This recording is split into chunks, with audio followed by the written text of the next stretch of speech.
Ok, buenas tardes a todos, espero que se esté escuchando muy bien y les doy la bienvenida a esta reunión de predicación del Evangelio. Vamos rápidamente al Evangelio según Marcos. Vamos al Evangelio de Marcos, el capítulo 5. Vamos al Evangelio de Marcos, el capítulo 5 desde el versículo 21. Vamos a leer desde el versículo 21 hasta el versículo 43. Marcos, capítulo 5, desde el versículo 21 hasta el 43. Dice así la palabra del Señor. Pasando otra vez Jesús en una barca a la otra orilla, se reunió alrededor de él una gran multitud, y él estaba junto al mar. Y vino uno de los principales de la sinagoga, llamado Jairo, y luego que le vio, se postró a sus pies y le rogaba mucho, diciendo: mi hija está agonizando, ven y pon las manos sobre ella para que sea salva y vivirá. Fue pues con él, y le seguía una gran multitud y le apretaban. Pero una mujer que desde hacía 12 años padecía de flujo de sangre y había sufrido mucho de muchos médicos y gastado todo lo que tenía y nada había aprovechado, antes le iba peor. Cuando oyó hablar de Jesús, vino por detrás entre la multitud y tocó su manto, porque decía: si tocare tan solamente su manto, seré salva. Y enseguida la fuente de su sangre se secó, y sintió en el cuerpo que estaba sana de aquel azote. Luego Jesús, conociendo en sí mismo el poder que había salido de él, volviéndose a la multitud, dijo: ¿quién ha tocado mis vestidos? Sus discípulos le dijeron: ¿ves que la multitud te aprieta y dices: ¿quién me ha tocado? Pero él miraba alrededor para ver quién había hecho esto. Entonces la mujer, temiendo y temblando, sabiendo lo que en ella había sido hecho, vino y se postró delante de él y le dijo toda la verdad. Y él le dijo: hija, tu fe te ha hecho salva. Ve en paz y queda sana de tu azote. Mientras él aún hablaba, vinieron de casa del principal de la sinagoga, diciendo: tu hija ha muerto. ¿Para qué molestas más al maestro? Pero Jesús, luego que oyó lo que se decía, dijo al principal de la sinagoga: no temas, cree solamente. Y no permitió que le siguiese nadie, sino Pedro, Jacobo y Juan, hermano de Jacobo. Y vino a casa del principal de la sinagoga y vio el alboroto y a los que lloraban y lamentaban mucho. Y entrando les dijo: ¿por qué alborotáis y lloráis? La niña no está muerta, sino duerme. Y se burlaban de él. Mas él, echando fuera a todos, tomó al padre y a la madre de la niña y a los que estaban con él, y entró donde estaba la niña. Y tomando la mano de la niña, le dijo: Talita cumi, que traducido es: niña, a ti te digo, levántate. Y luego la niña se levantó y andaba, pues tenía 12 años, y se espantaron grandemente, pero él les mandó mucho que nadie lo supiese, y dijo que se le diese de comer. Hasta aquí la lectura de la palabra del Señor, y por supuesto rogamos su ayuda en esta tarde con el mensaje del Evangelio. El pasaje que acabamos de leer muestra lo que ocurre después que el Señor Jesús quitara a los demonios al endemoniado gadareno. ¿Bien? Un hombre que tenía una legión completa de demonios habitando en su cuerpo, y este suceso ocurrió al otro lado del mar de Galilea, en la región de los Gadarenos. ¿Bien? Pero resulta que no fue muy bien recibido allí, sobre todo después de lo ocurrido con los cerdos, ¿bien? Que fue la última morada de los demonios que expulsó de este hombre. Y posterior a este hecho, los que habitaban en esa región les pidieron que se marchara de esas tierras. Así que el Señor, luego de realizar este tremendo milagro, se ve nuevamente en una escena similar. Llega a tierra, baja de su barca, pero el recibimiento fue muy distinto. ¿Bien? Aquí la gente se agolpa para poder verlo y escucharlo. Ellos han oído de la persona del Señor y lo que quieren es estar cerca de Él. Entonces, el Señor se baja y contempla las necesidades de estas personas. Y lo hermoso de este pasaje es que vemos el contraste agudo entre dos personas necesitadas. Y se revela la amplitud del amor y la misericordia de Cristo. Aquí, Jairo, ¿bien?, era un dirigente muy importante. Y está la mujer, que era una completa desconocida. Sin embargo, el Señor los recibió y ayudó a ambos de igual forma. Jairo estaba a punto de perder a una hija que le había dado 12 años de felicidad, y la mujer estaba a punto de perder una aflicción que le había dado 12 años de sufrimiento. ¿Se dan cuenta del contraste? Jairo era rico, sin duda, pero su riqueza no podía salvar a su hija que estaba a punto de morir. Entonces vemos la historia de un padre que está desesperado, de un padre que busca por todos los medios poder salvar a su querida hija. Y vemos en contraste a la mujer que ya estaba en la bancarrota, que ya había gastado todo lo que tenía en médicos y ninguno había podido curarla. Ambos están desesperados. Son dos problemas completamente distintos, pero lo precioso de esta historia, estimados, es que a los pies de Jesús ambos hallaron la respuesta.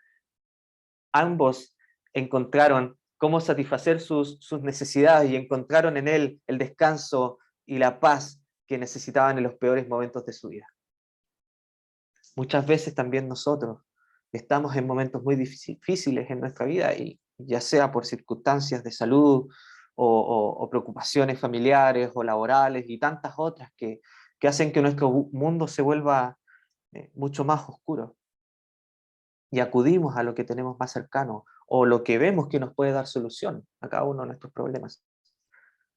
Y en el caso de Jairo, no sabemos cómo se las arregló previamente a cuando se encontró con nuestro Señor, pero sí sabemos a la luz de las Escrituras de esta mujer que acudió a muchos médicos y ninguno pudo curarla. Se nos dice que gastó todo lo que tenía con tal de mejorar su condición, pero no fue suficiente. De hecho, la Biblia agrega que nada había aprovechado e incluso le iba peor. O como dicen otras versiones, por ejemplo en la NTV, nunca pudo mejorarse, de hecho, se puso peor. Entonces su condición se agravó aún más. Y ella claramente también estaba desesperada. Pero en ambos hubo un factor que marcó una tremenda diferencia, y fue tener fe en la persona correcta. Independiente de la cantidad de fe mostrada o las circunstancias, lo que importa es poner su fe en la persona correcta. Entonces vemos en la historia cómo el Señor trata a la mujer en público, no solo por el bien de ella misma, sino también por el bien de Jairo. La hija de Jairo estaba a punto de morir, estaba sufriendo, y él necesitaba todo el ánimo que pudiese encontrar, porque ya era lo suficientemente malo que una multitud estuviese impidiendo el avance del hombre que justo iba a ayudar a su hija. Hasta una mujer desconocida se entromete en su camino, y él ya había sacrificado tanto por estar cerca del Señor. Piensen que los fariseos odiaban al Señor Jesucristo, y este fariseo estaba allí. E incluso cuando lo encontró, se puso de rodillas frente a él. Este hombre estaba pero desesperado. Y los segundos cuentan. El Señor ya está camino a su casa y ocurre justo este suceso. Alguien toca el manto del Señor. Y él, cuando ocurre esto, se detiene en seco y pregunta quién ha sido. No porque no supiera, no porque estuviese molesto, sino que él sabe la condición de esta mujer. Él conoce a esta mujer y sabe que su fe en él le llevó a hacer esta acción. Porque en el pasaje podemos leer que ella dice, si tocare solamente su manto, seré sana. Ella no podía usar su influencia o su personalidad para llamar la atención del Señor Jesucristo. Además, ella tenía todo en contra. Tenía una condición que era repudiada por el pueblo.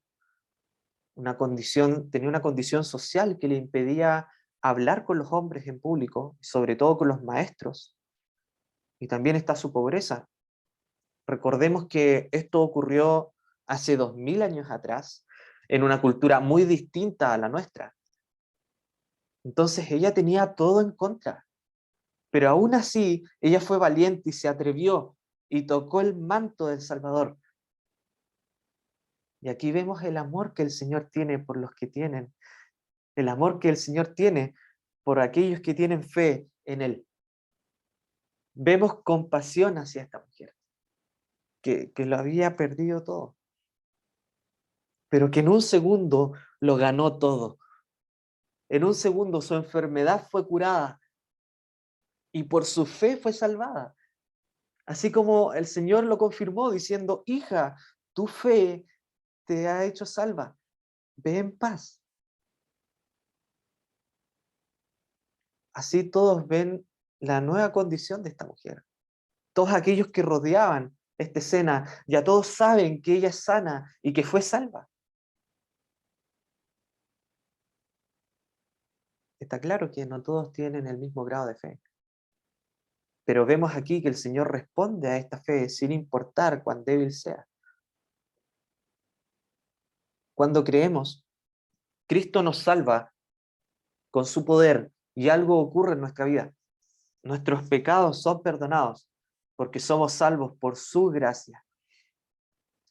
Lo que llama la atención aquí en esta historia es que había muchos otros en la multitud. Había muchos que estaban tan cerca e incluso codeándose con él, pero no recibieron ningún milagro. ¿Por qué? Porque no tenían fe. Una cosa muy distinta es apretarse contra Jesús y otra muy distinta es confiar en él. Es muy distinto ser un religioso que aparenta creer obedeciendo mandatos y protocolos o asistiendo a reuniones por costumbre, a uno que realmente cree porque puso su fe en Jesús. Hay una gran diferencia de uno que es salvo y otro que intenta aparentar. Y hay que tener mucho cuidado. Y por eso nosotros les decimos con todo nuestro cariño, presten atención al mensaje de salvación. En esta historia, todos vieron el poder del Señor. Y Jairo también ve el poder de Jesús y confirma que está en el lugar correcto. Y así también las palabras del Señor a la mujer debieron haber alentado a Jairo, tanto como la alentaron a ella. Pero aún espera que esto acabe pronto, para que el Salvador pueda llegar a su hogar. Pero luego ocurre algo que va a cambiar la vida de Jairo, porque uno de sus amigos llegó y le anunció que su hija había muerto. Personalmente, me llama la atención el desaliento de los que le dan la noticia, el, el poco tacto. Tal vez sea algo cultural, pero, pero me hizo pensar en la diferencia que hay entre los amigos de Jairo y el Señor Jesús. Los amigos le dicen, tu hija ha muerto, ¿para qué molestas al maestro? Disculpen, pero es la peor noticia que puede recibir un padre. La felicidad de 12 años de su vida se apagó mientras esperaba. Él estaba completamente desolado y le dicen que ya no hay más que hacer. Ya murió. Deja de molestarlo. Y esto es lo que amo de mi Salvador, porque Él escucha lo que le están diciendo a Jairo e inmediatamente ignora a la multitud, ignora a los amigos de Jairo, se centra en el que está sufriendo y le dice a él personalmente las siguientes palabras: no temas, no temas, cree solamente, no temas. Está en los peores momentos de su vida. Jesús se acerca y le dice: no temas. Es como si le dijera: aquí estoy yo, viste mi poder, sabes lo que puedo hacer, siento tu dolor y te puedo decir: no temas, cree solamente, ten fe en mí. Y el mundo dice: no hay esperanza, no hay más que hacer, ¿para qué molestas? Pero Jesús le dice: no temas, cree solamente. Y aquí hay un tremendo contraste. Y esto se extrapola de forma extraordinaria en cómo su carácter nos muestra su amor, su gracia, su misericordia. Tal vez no somos capaces de ver el peligro en el que estamos inmersos, en el camino que nuestras vidas toman, y que cuando llega la muerte, el camino lleva a un destino del que no quisimos salir. La palabra nos dice que la humanidad está condenada por sus pecados, porque está establecido para los hombres y mujeres que mueran una sola vez y después de esto el juicio. No es que estemos en un camino intermedio y al final de nuestra vida se va a pesar lo que hicimos, y si fuimos buenos vamos al cielo y si fuimos malos vamos al infierno. De hecho, años atrás se creía que había un lugar donde los pecados aún se podían pagar, más conocido como el purgatorio, pero no. Estimados, a la luz de las Escrituras, vemos que hay dos caminos y hay uno que todos recorremos y que va rumbo a la condenación. Y sí, si el mensaje fuese este, el Evangelio no serían buenas noticias. De hecho, es una terrible noticia saber que estamos camino a condenación. Pero hay otro camino. Hay otro camino que lleva a la vida. Hay otro camino que nos saca del rumbo que nos va a condenar. Y este camino es el hombre que vemos cómo ayuda a estas dos personas. Este camino es un hombre distinto a cualquiera que hay en este mundo, que le dice a Jairo: no temas, cree solamente. Y te dice a ti en esta tarde: no temas, cree solamente. Y la pregunta es: ¿qué tengo que creer? Que Él tiene poder para salvar, que Él puede cambiar tu vida en un instante. Y es lo que ocurre en esta historia. El Señor ya cambió una vida, la de esta mujer que puso su fe en Él y fue salva. Pero, ¿qué ocurre con Jairo y su hija? Bueno, él va a casa y ve a todos lamentándose. Ve a todos viendo un final sin nada de fe. Y es tanta la irreverencia que cuando el Señor les dice que ella no está muerta, sino que duerme, la reacción fue que todos se rinden. Y no va a ser la primera vez que se vayan a reír de Él. Y el Señor acá, Él toma la decisión de sacarlos a todos y que queden solo los más cercanos. Y aquí vemos otro contraste. El Señor Jesús sabe lo que necesita cada persona.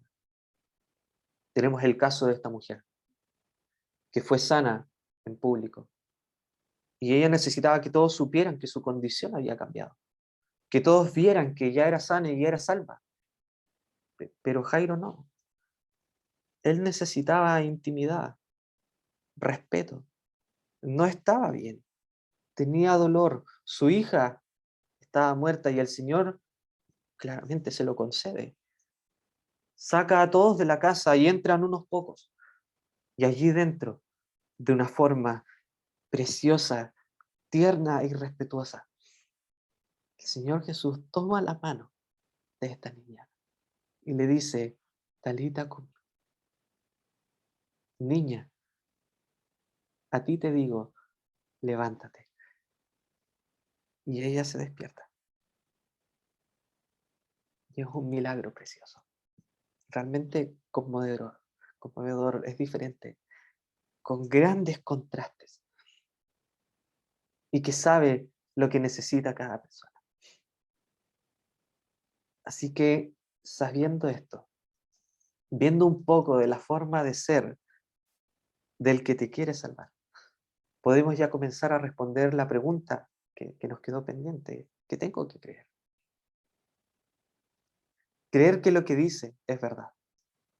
Tener fe en su persona y en la obra que a ti te involucra, a ti personalmente. Porque Él no vino solo a sanar o a hacer milagros, Él no vino, ese no era su propósito. Él vino a rescatar a los pecadores, Él vino a pagar una deuda enorme que tiene la humanidad con Dios. Él vino a buscar y a salvar lo que se había perdido. Su propósito, e incluso su propósito trasciende a esa generación en la que Él estaba en ese momento, y su obra está vigente hasta el día de hoy y está abierta para ser recibida por todos. ¿Y cuál es esa obra? Es la obra de la cruz. Es la obra donde Él entrega su vida para rescatarnos, donde muestra un amor y una compasión sin precedentes, donde se despoja a sí mismo, donde deja todos sus privilegios de lado y viene a este mundo tomando forma de siervo, naciendo en un pesebre, lejos de riquezas, siendo el Hijo de Dios. Él vivió en pobreza y vino a servir y no a ser servido. Puso a disposición su cariño al pueblo, a sus discípulos, y dio todo lo que tenía para salvarnos. La obra de la cruz, estimados, es tan perfecta que va más allá de los clavos y los azotes. La obra de la cruz es más que solo físico, sino que también es espiritual. En la cruz son cargados cada uno de nuestros pecados, y la sangre es muy importante, porque sin derramamiento de sangre no hay perdón de pecados. La sangre limpia y muestra cómo una vida es derramada, cómo una vida es entregada en lugar de otra vida. Y en esa cruz, la vida del Hijo de Dios es entregada para salvarnos a todos nosotros. ¿Y por qué la vida de Cristo? Porque el pecado es grave. Porque el pecado mata, separa, destruye y te condena. No es algo que se deba tomar a la ligera. Dios no lo hace y sabe lo alto del precio del pecado, que lo único que puede pagarlo es la vida de su propio Hijo, una vida sin mancha, sin pecado, sin errores, perfecta para un sacrificio perfecto. Y allí está Jesús de Nazaret, crucificado entre el cielo y la tierra, levantado entre ambos puntos, mostrándolos que Él es el que conecta ambos puntos. Él es el que nos lleva a la vida. Solo por Él podemos llegar al cielo. Solo por Él podemos ser salvos. La salvación es un regalo. La salvación es por gracia. No hay méritos nuestros en la salvación y es imposible comprarla. ¿Por qué? Porque nada vale más que el Hijo de Dios. Nada vale más que la obra que realizó allí en esa cruz. Entonces, ¿cuál es esta obra? Que Él cargó con nuestros pecados en esa cruz. Que el acta con cada uno de nuestros hechos fue clavada allí. Y en esas 3 horas de tinieblas es presentada ante Dios, donde Dios ve cada uno de nuestros errores, ve cada una de nuestras blasfemias. Y con asco, al ver nuestras vergüenzas, castiga a su propio Hijo en nuestro lugar. Así como dice el profeta, el castigo de nuestra paz fue sobre él. Y gracias a que él cargó con la ira de Dios, es que hoy podemos decirles, hay salvación en Cristo Jesús. Hay salvación y es gratuita y está abierta a todos. ¿Por qué razón? Porque el precio fue pagado completamente y no hay absolutamente nada más que añadir.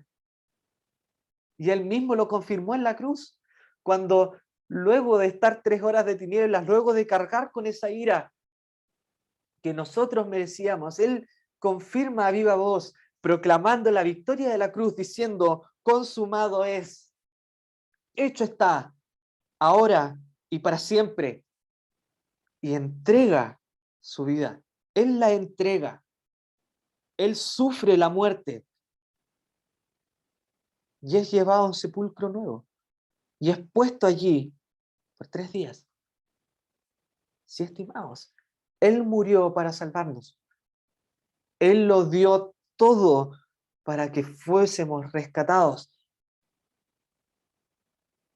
Él conoce nuestra condición y sabe lo que nosotros necesitamos. Sabe que por nosotros mismos no podemos ser salvos. Pero al tercer día, el hombre que le dio vida a la hija de Jairo resucitó de entre los muertos, porque Él es la vida. Y Él tiene el poder para dar su vida y tiene el poder para volverla a tomar. Él es el alfa y el omega. Él es el principio y el fin. Él es digno porque cumplió la obra perfecta de salvación y cientos lo vieron vivo, confirmando aún más este acto. Y cumplido el tiempo, se reunió con sus discípulos, los instruyó por última vez y ascendió a los cielos. Porque, estimados, el que te quiere salvar vive y te puede salvar en esta tarde. Y está esperando aquí tu acto de fe. Que creas en su persona, que te arrepientas de tus pecados, que creas en Él y con toda seguridad, Él en esta tarde te dice, no temas, no temas, cree solamente y serás salvo. Que el Señor bendiga su palabra en esta tarde.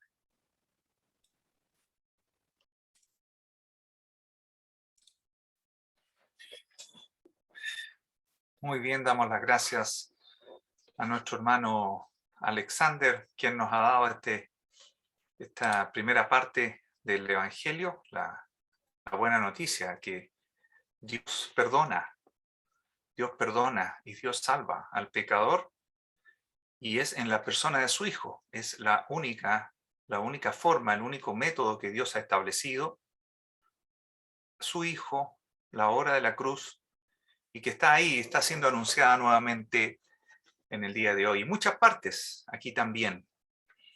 Queremos invitarle a usted, que tal vez ha escuchado este mensaje en ocasiones anteriores, a que medite seriamente cuál es su relación con Cristo. No queremos, nos encantaría que escuchara este mensaje, nos encantaría que le pareciera bien este mensaje, pero no es suficiente. Aquí estamos hablando de su relación con Cristo, la relación que usted puede llegar a tener con Él, si Él es su Salvador o si aún no lo es. Tome una decisión ahora mismo, ahora mismo. Mire, antes de comenzar la segunda parte, en estos últimos días,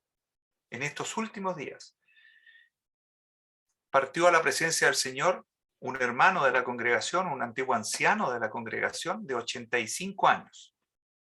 A muchos podrá parecerles que sí, es una edad en la que sí puede ocurrir enfermedades, edad, qué sé yo. Bueno, ayer en la tarde acaba de partir un hermano de 25 años en un accidente casero incluso.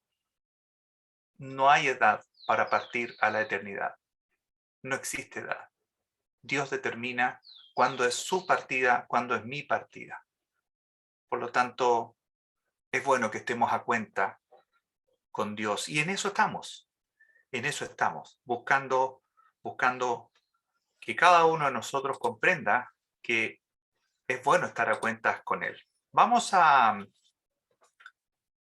esta segunda parte. En esta segunda parte vamos a hablar de la salvación, por supuesto que sí, pero vamos a hablar del matrimonio. Lo vamos a ver de un punto de vista bien particular. Me estoy arriesgando con un mensaje un poco distinto, pero con el mismo contenido, el matrimonio.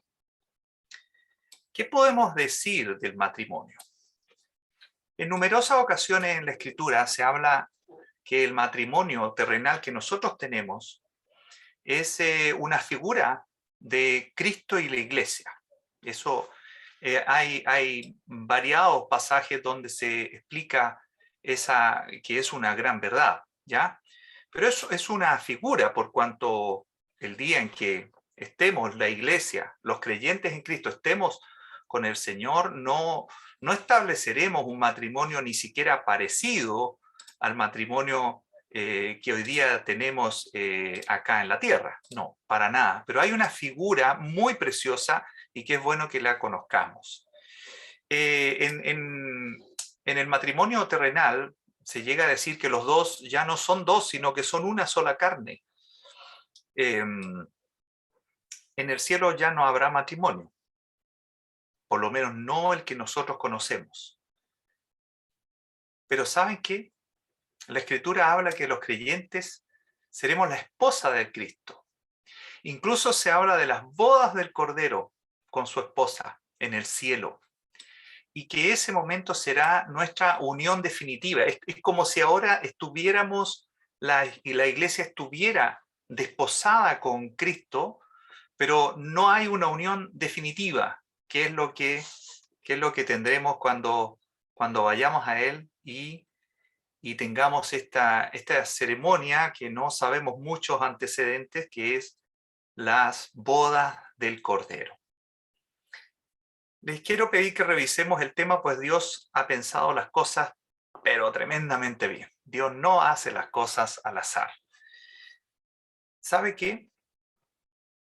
Esté pensando en todo momento que el propósito final de esta revisión que vamos a hacer es que usted también sienta la necesidad de ser parte de esta esposa de Cristo. Ser parte de la iglesia, no de nuestra iglesia. Ser parte de la iglesia de Cristo, eso significa ser un creyente en Cristo. Creer el mensaje de la cruz, creer que hay perdón, creer que Cristo Jesús murió en la cruz por usted, así como muchos de nosotros creemos que Él murió por mí. Yo soy de la iglesia de Cristo porque creí un día que Cristo murió por mí en la cruz. Así que con ese propósito le invito a que revisemos el tema. Vamos a ver el matrimonio judío tradicional, por cuanto es lo que es la comparación que se hace de la iglesia y Cristo. Este matrimonio judío tradicional al día de hoy podría haber cambiado un poco. Podría tal vez alguno de ustedes haber participado en un matrimonio judío hoy y podría decir, mire, sabe que no es tan parecido a lo que dice en la Escritura. Bien, vamos a revisar el matrimonio judío tradicional. Mire, le voy a hacer una secuencia de pasos. Algunos son como increíbles, pensando en el día de hoy, algunos son como que eso no se podría hacer hoy día. No se preocupe, así se hacía un matrimonio tradicional judío. Escuche bien y después vamos a relacionar cómo anda esto con Cristo y su iglesia. Mire, número 1, el novio pedía a la señorita como esposa. Se la pedía a los padres, en particular al papá, a su futuro suegro. Pues bien, aceptándose que ese novio iba a desposar a la señorita, entonces se juntaban las familias. los padres y los novios celebraban un desposorio. ¿Qué es esto? Es un matrimonio, es un contrato. Firmaban incluso frente a testigos, firmaban un contrato en donde quedaba establecido que este novio iba a desposar o casarse con esta novia o señorita. Y se comprometía el matrimonio y tenía una validez absoluta. O sea, esa pareja ya quedaban casados. ¿Ya? Usted debe recordar la historia de María y José. ¿Ya? María y José habían celebrado esta ceremonia, este contrato, ya lo habían celebrado, ¿ya? Pero estaba recientemente celebrado, no era hace demasiado tiempo. Y estaban ahí en esta etapa que vamos a explicar ahora. Hay una etapa desde que se celebraba este matrimonio hasta que realmente se consumaba el matrimonio. No era el mismo día, a la misma hora. Muy bien. En esos tiempos el novio, cuando celebraban el contrato, tenía que pagar una dote, un dinero. Tenía que pagar un dinero a los padres de la novia. ¿Ya? Una suma importante, una suma que le afectaba.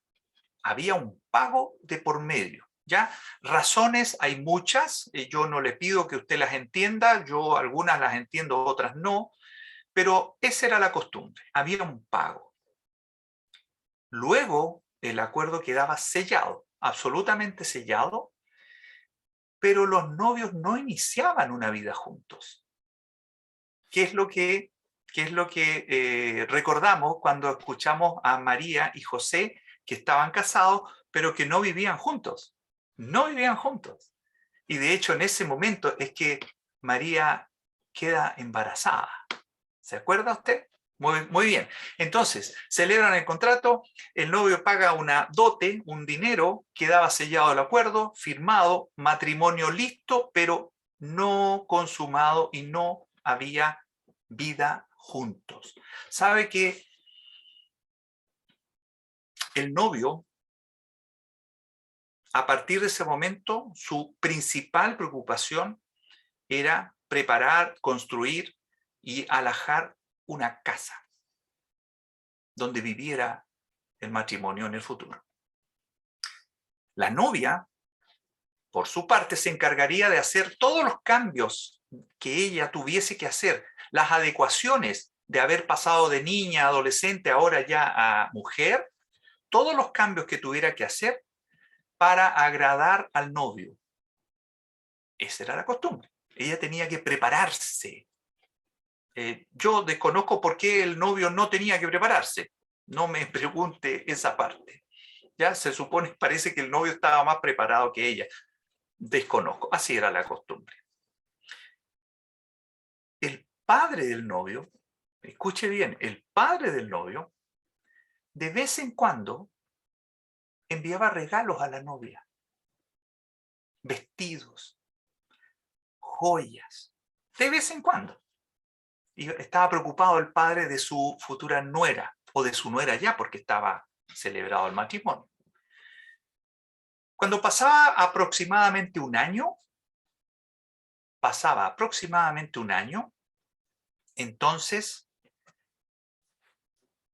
el padre del novio decidía que la casa donde iban a vivir su hijo con su nuera ya estaba lista.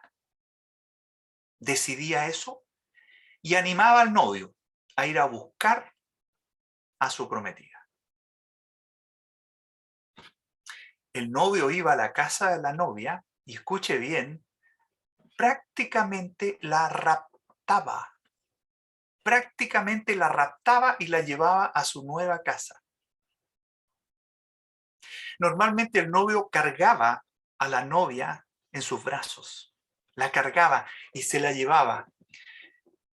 Y en ese momento, casi un año después o un año después de la celebración inicial, entonces se celebraba una fiesta de varios días y los novios ahora ya eran esposos y vivían juntos para siempre.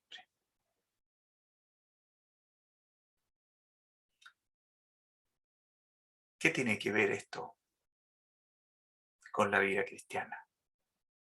Bueno, ese es el matrimonio judío tradicional con el que se compara a Cristo y la iglesia.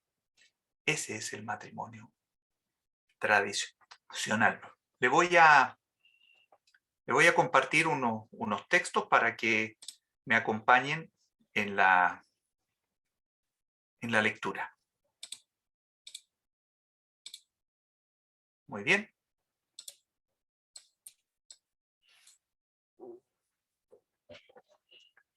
Primera Corintios capítulo 6.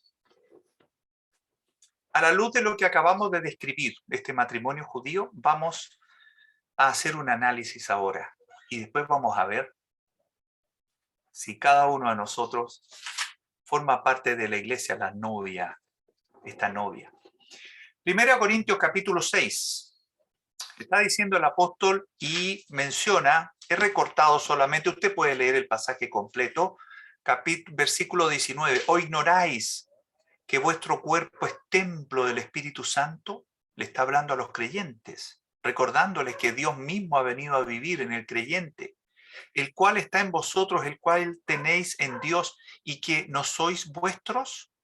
Fíjese, el apóstol está recordándole a los creyentes que no somos de nosotros, somos de Dios. O sea, es como que tenemos un nuevo dueño.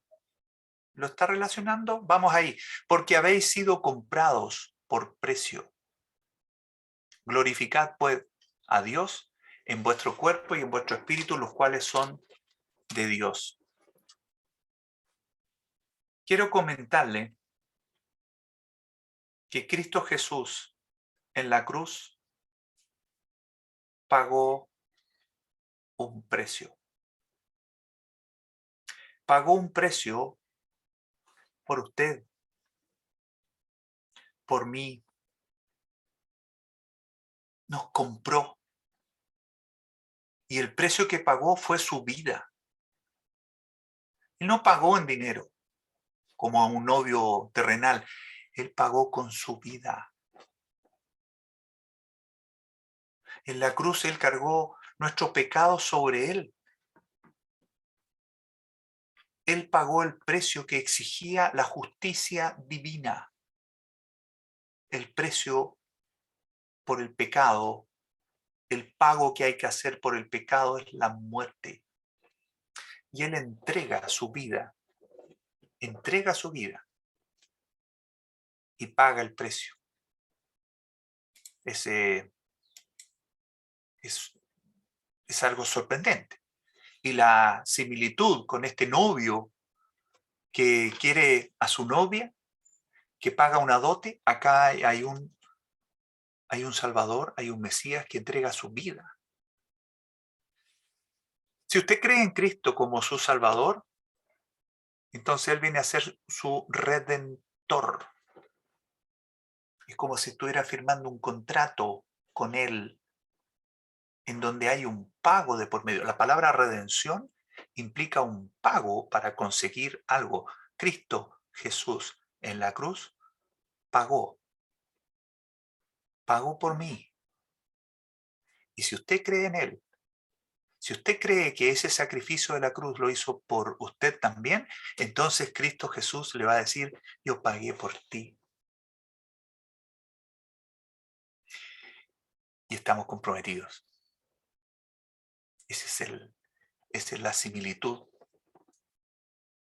Cuando eso ocurre, empiezan a ocurrir algunos regalos. Algunos regalos. Como por ejemplo, que Dios viene a morar en el creyente.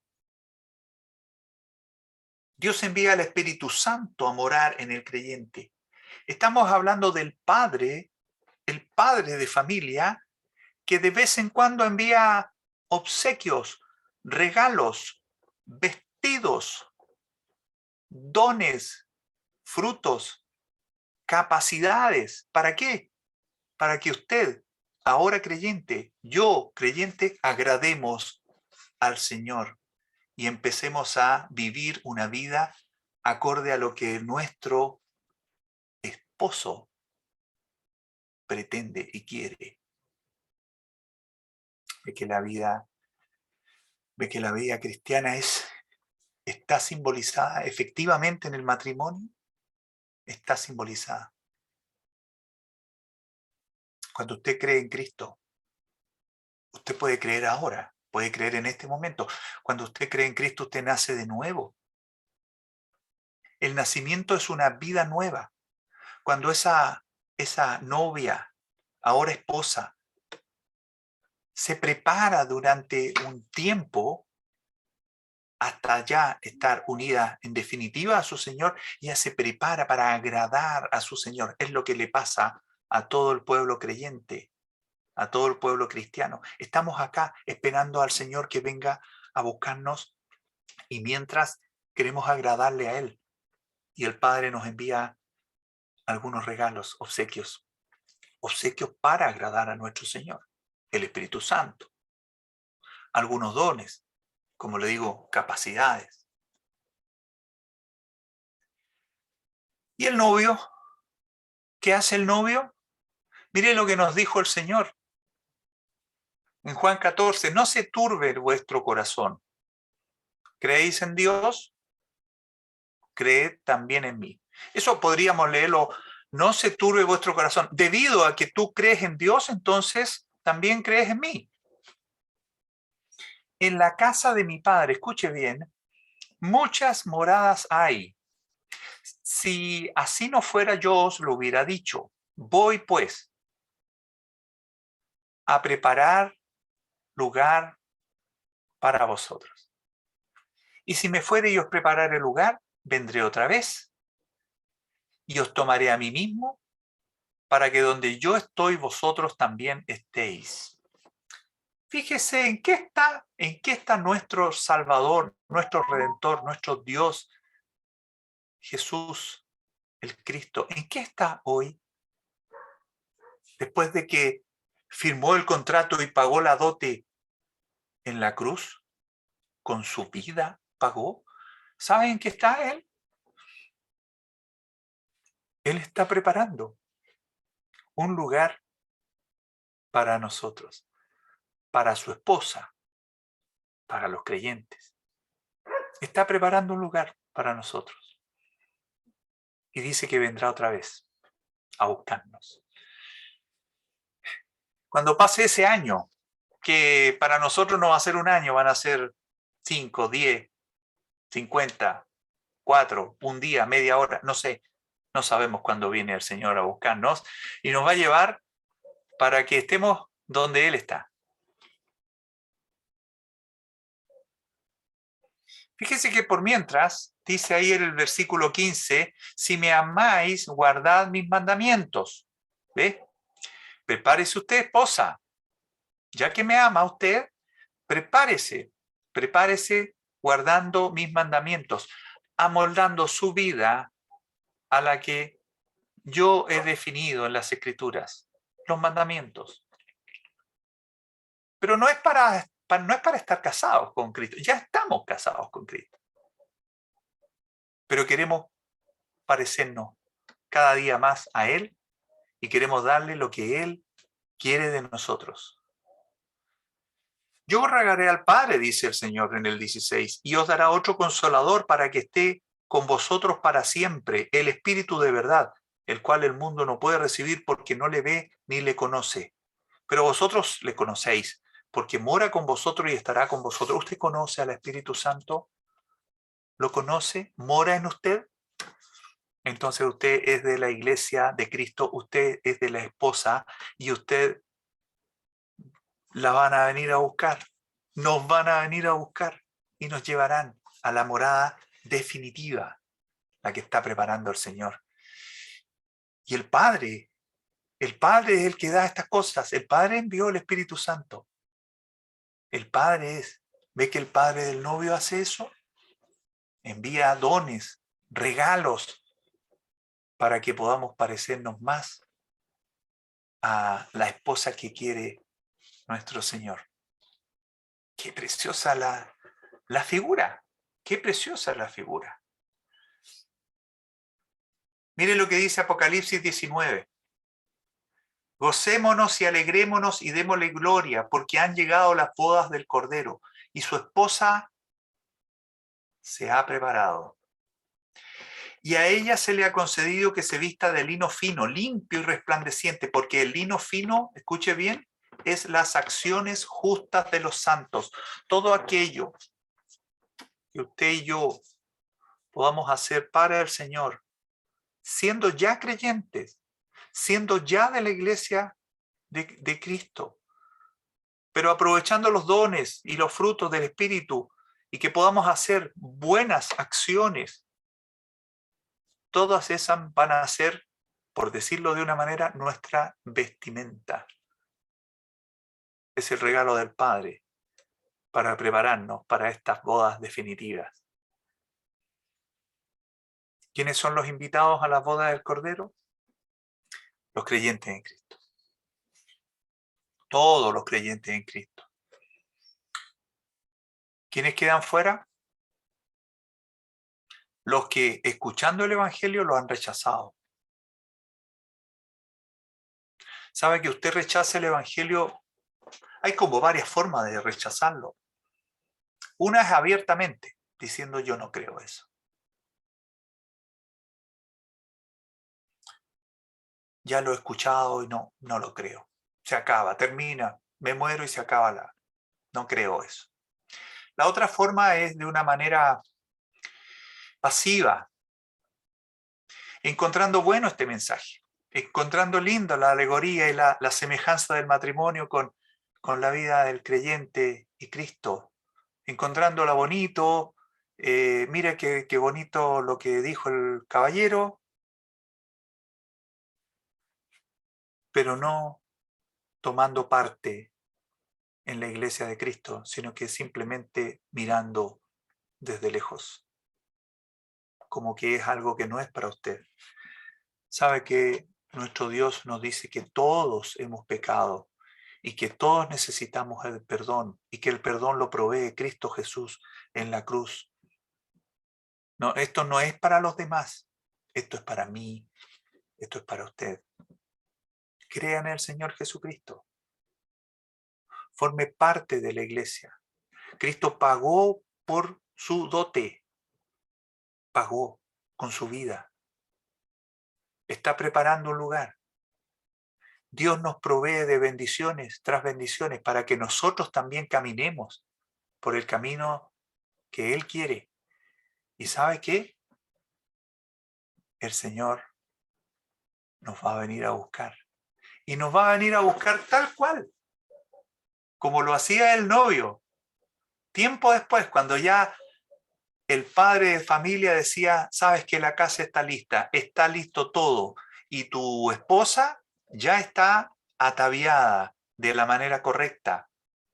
Yo le he enviado ciertos regalos y ella los ha utilizado bien.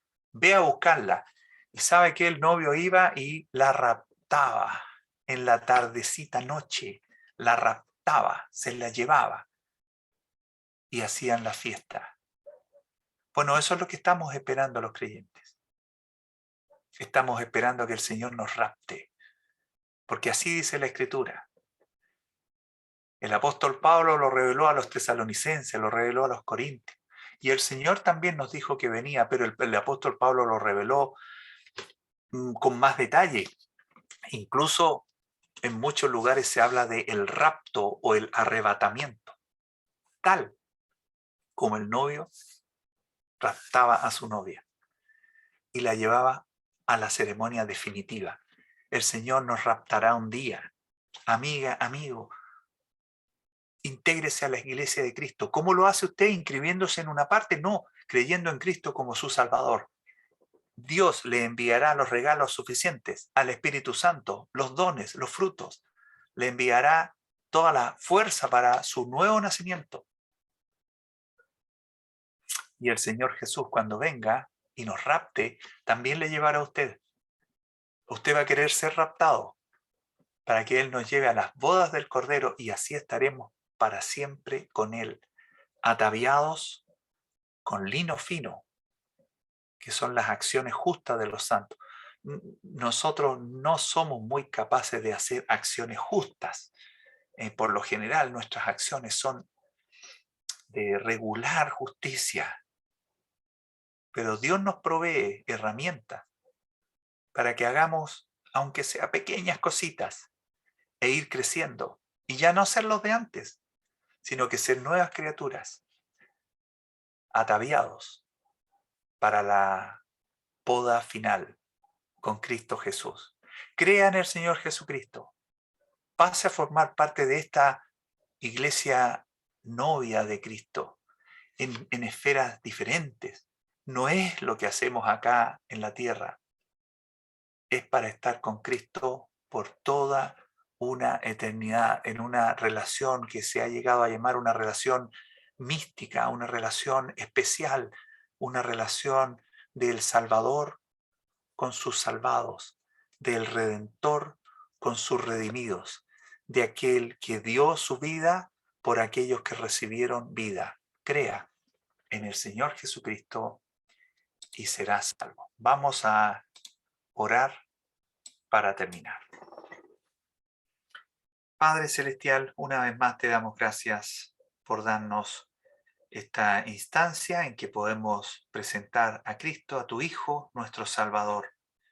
Presentarlo a todos aquellos que aún no le conocen como su Redentor, como aquel que murió por ellos en la cruz. Padre, que hoy haya una persona dentro de la audiencia o cuando se escuche esto en el canal de YouTube, que una persona pueda pasar de muerte a vida, pueda pasar a ser de esta novia del Cordero y poder tener esta relación con Él y poder pasar el resto de nuestra eternidad con Él. Padre, gracias por darnos tu palabra, gracias por todo, quedamos en tus manos, en el nombre del Señor Jesús. Amén. Amén.